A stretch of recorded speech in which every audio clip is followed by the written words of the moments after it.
If you want to excel in Pokemon Go, you must squeeze the most out of your time. So let me teach you how to play the most efficiently and squeeze the most out of your playtime in this video. First off, let's get right into it and talk about how you catch a Pokemon.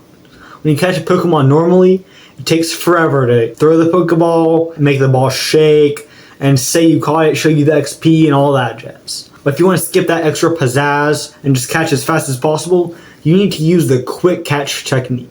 What you do is you click on a Pokemon, drag either the Pokeball icon or the berry icon, then throw the ball, let go of the icon, tap the screen, and click run. Now this is what it looks like at full speed. And now once you master that, get it down pat, you'll be able to go from missing a ton of spawns while walking because there's just too many, to being able to get them done as fast as possible, as much as possible, to make the most of events. Another place you can get rid of these annoying animations is in gifts. Whenever you send a gift, as soon as you click send, spam the bottom button near where the X would be, and most of the animation will be skipped. And the same thing goes for opening up a gift.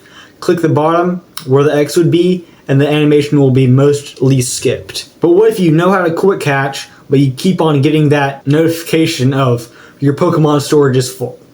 This can be extremely aggravating, so let me explain to you how you can clear out your item bag the most effectively. First off, you want to start off with a deep clean, looking through your whole bag. Sort your Pokemon storage by number and ask yourself these questions, which I found from the Trainer Club. Is this Pokemon going to ever be useful in raids or PvP? Will I ever power up this Pokemon?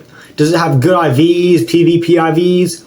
Or will someone ever want to mirror trade this so that we can get better IVs? Does it have any trade leverage like regionals, rare Pokemon like Armored Mewtwo, or anything else someone might want for a Trader Lucky trade? Or is it something I'm holding on to for sentimental reasons? If the answer is no to all these questions, seriously consider transferring it.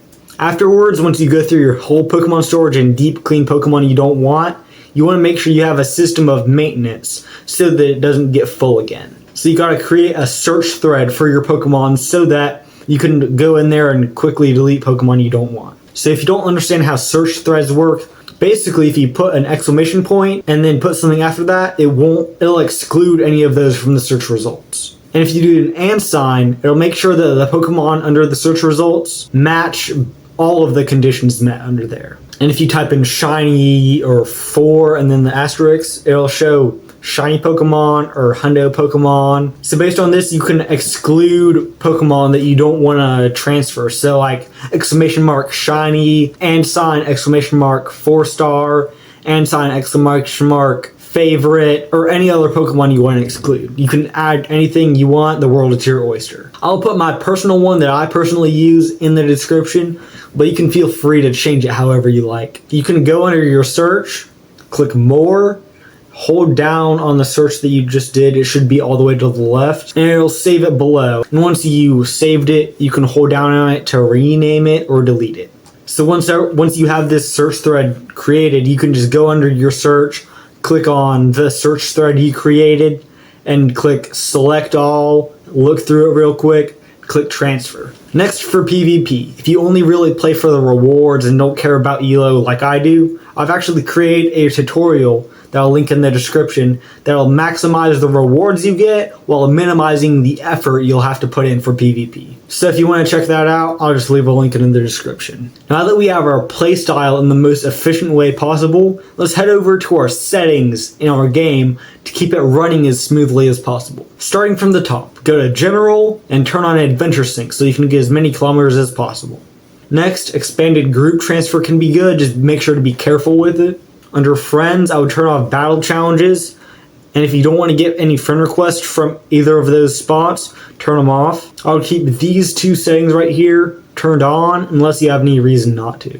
For party, you can keep those two on, but they do slow down the game performance, so I keep them off. For these all the way at the bottom, they're mostly personal preference. It doesn't really matter. The recently caught Pokemon setting can slow down your game, so you might want to turn that off. Under AR, I would turn all of these off unless you're trying to do AR photography or use your AR buddy. Under uploads, I would turn all these off. They don't need any more of our info. Under devices and services, if you have a Go++, you want to make sure you turn on quick reconnect mode so you don't have to press the button, and you can just press the button in the top right of your corner. In accessibility settings, You can turn this all the way up, but it doesn't really matter too much. And finally, the biggest ones are under advanced settings. Turn on remember last used Pokeball, so you don't have to switch Pokeballs as often. Turn on open gifts when bag is full if you want. I personally don't do that though. Disable enhanced graphics. Enable native refresh rate. Turn off reactive movement. And delete your account. No, I'm just kidding. But you need to click download all assets. This might take a while, and you'll have to redo it after a while, or once you get a new phone or reinstall the app. But basically what it does is it downloads all the game assets, so it doesn't slow down your internet. And that'll also help you save data and save battery life, so you want to do that every now and again. Now that we have a good playstyle, a way to clean our Pokemon bag out, a method to play PvP, and made sure all of our settings are right, we are now the most efficient possible. Though there are other tiny little small things you can do, these tips cover the majority, the most effective tips to become efficient. Are there any tips I missed? And yet, any other tips you have, let me know in the comments down below. And you also might want to look in the comments below to see what your fellow viewers have written. And with that, peace out and God bless.